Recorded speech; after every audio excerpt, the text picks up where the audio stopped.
I used to weigh 115 pounds around 2 years ago when I first started lifting. 115 pounds. And I was around 5'11" to 6 foot, 6 feet. So around 180 centimeters. And I weighed 115 pounds, 52 kilograms. So I was very, very skinny. I was still an athletic kid. I was pretty fast. I was athletic. I was known to be pretty athletic as a kid. But I was so skinny and weak. And I would get laughed at, mocked. People wouldn't take me seriously. I would get insulted because of it. By people that I didn't really expect to act like that towards me. But I never really took it personally because to some extent, their criticism, their insults, the way they mocked me kind of motivated me to make a change. And that's what I did. I now weigh around 170 pounds. So from the day I started training, like taking my training seriously, to the day I reached 170 pounds, around 170 pounds, it took me around 1.5 years. So I would say around 16 months, 18 months. So in the 18 months, I gained around 55 pounds, which is crazy, and I'm just so proud.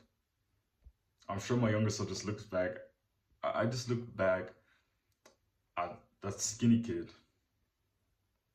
I just think to myself, if you just knew how far we would come. But this is not like a video about my I want to kind of give you some tips that helped me gain so much weight. And of course, it wasn't all muscle.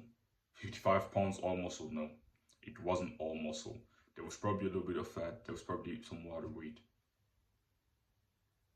But still, some part of it, a big part of it, as you can see on my physique, in many of the photos and even on the thumbnail, a big part of it was muscle. There was, like, if you saw, I'm going to try to make a thumbnail where you can see one of my before picture of when I used to weigh 115 pounds and a picture of now when I'm around 170 pounds. I gained a lot of muscle. Of course, all of it wasn't muscle, but I gained a lot of muscle. I still have a six pack. I would assume that I'm around 15% body fat. I would assume that I'm around at the level of body fat, or even 14 to 15, 16%. I would say 14 to 15. And before I was very skinny, so I was probably around like 12%, 30%. So it's pretty good, still pretty good. So one of the first tips I would give you is just simply, like, I know you waited me to say this, simply bulk. I know it's scary. I know you don't want to gain fat. Just accept the fact that you're going to get some fat. But don't dirty bulk. Track your calories because it's very helpful. When I started tracking my calories, it made it so much easier to gain weight. So track your calories. There's an app called MyFitnessPal that you can simply use to track your calories, to see how much gain, to see how much you eat and how much you need to eat to consistently gain the weight you want to gain. So I would recommend gaining around 1 to 1.5 kilograms per month, because that's not such an insane surplus. It's a pretty good one. So I think 1 kilogram is around 2 pounds. So 1 kilogram per month, I think it's pretty great. If you want, you can go up to 1.5, but I think 1 works pretty well for most people. I made the mistake of walking a little bit too hard in the beginning. I gained a lot of weight very fast. Like, when I think back to how much weight I gained in some periods, I kind of think, how did I not get fat? Like, how did I not become fucking fat from it? I'm just lucky, and probably newbie gains helped me to not gain too much fat and to get more of that weight converted into muscle. But bulk, but don't touch your bulk. Lean bulk. Don't eat in the insane, unreasonable, like, surplus. 1 kilogram to 1.5 kilogram per month, I think is perfect for most people. And just try to slowly bulk up. Like, I think you should at least bulk for at least 6 months, up to, I would say, 1 year to 16 months. I think that's a good period of time, and then you cut. I think that's a great way to do it. I kind of skipped cut part because when I reached my peak weight, I was kind of like, yeah, I haven't gained that much fat. I'm actually still pretty lean, so I kind of decided to stay here. But I think next time I'm gonna bulk, I'm gonna cut again. So before my next bulk, I'm probably gonna cut first, my first cut, and then bulk from a lower body from a lower body fat percentage, so I can bulk for longer. So if you're fat, maybe you would want to cut first so you can bulk for longer. Because if you're already a fat guy, like literally, I don't mean like just a little bit fat, but if you're actually really fat right now, it may be smarter to actually first start by cutting such at a lower body weight and to start bulking so you can bulk for longer, because the duration of your bulk is actually very important. I think a longer bulk is better because you're on a surplus for longer. Because bulking, what makes bulking beneficial is not only the fact that you are gaining weight, it's more the surplus. Being a caloric surplus optimizes all the variables you need to build muscle. It optimizes recovery, it optimizes the training. So it's not only about gaining the weight. It's not actually too much about gaining the weight. It's more about being in a consistent surplus, which will optimize a lot of the different variables that will allow you to build muscle. So first is simply bulk.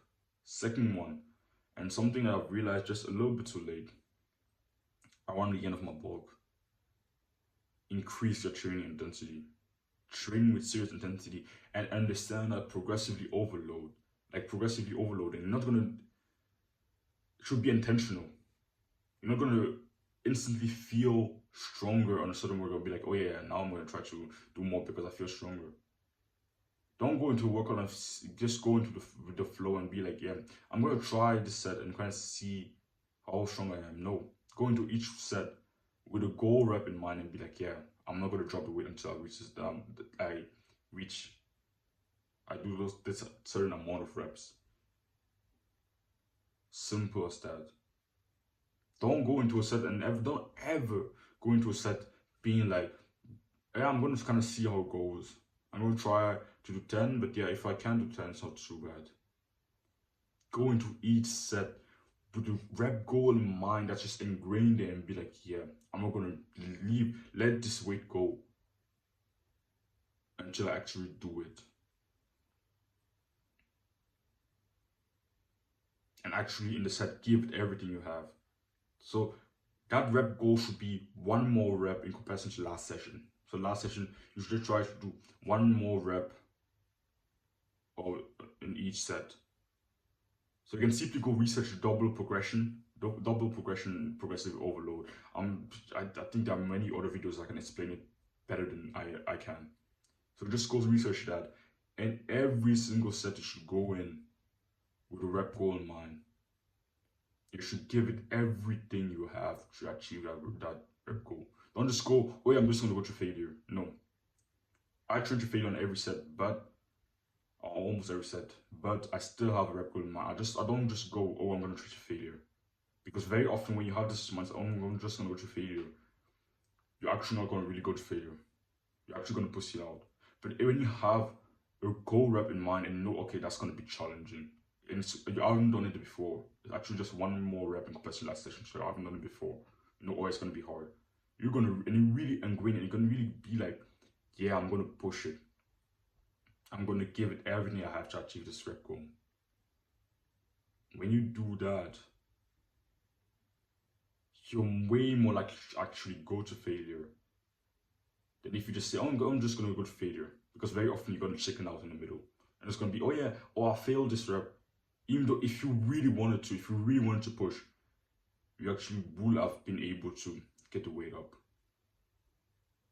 So progressive overload should be intentional. Don't just go with the flow and be like, okay, I'm just gonna go failure and see how many reps I can do. No. Intentionally do more. Intentionally try to add one more rep. because you're not going to magically feel stronger. See progressively overloading as kind of a loop. So you progressively overload to get stronger, but you're actually able to progressively overload because you become stronger after each session. So it's kind of a loop. Don't just see it from one lens.